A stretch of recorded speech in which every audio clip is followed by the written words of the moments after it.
மிதுன ராசியை பொறுத்தவரையில் ஏற்றமான காலம்.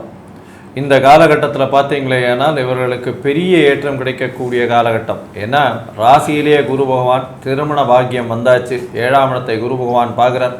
எல்லா விதத்திலும் வெற்றி கிடைக்கக்கூடிய காலகட்டம். உடல் நலத்தில் நல்ல ஏற்றம், தீர்க்கமான தெளிவான சிந்தனை இருக்கக்கூடிய காலகட்டம். குழந்தை பிராப்தி ஏற்படக்கூடிய பாக்கியம் நிச்சயமாக உண்டு. புதிய பதவி, புகழ், அந்தஸ்து, கௌரவம்லாம் வரக்கூடிய வாய்ப்புகள் உண்டு.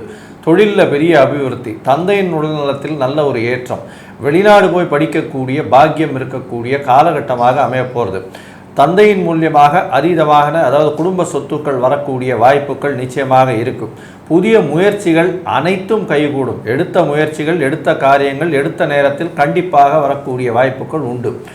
எடுத்த விஷயங்கள் எல்லாமே வெற்றி பெறக்கூடிய வாய்ப்பு. உங்களுடைய ராசிக்கு 11ஆம் இடத்தில் சூரியன். அதனால் அரசியல் செல்வாக்கு மிக்கவர்கள் சற்று ஜாகிரதையாக இருக்கிறதும், அதன் மூலியமாக பொறுமையாக எந்த ஒரு பணியை மேற்கொள்வதும் நல்லது. மொத்தத்தில் பார்த்தீர்களேயானால் இந்த மிதுன ராசிக்காரர்களுக்கு 90% நல்ல ஒரு ஏற்றமும் மாற்றமும் இந்த வருஷத்தில் நிச்சயமாக உண்டு.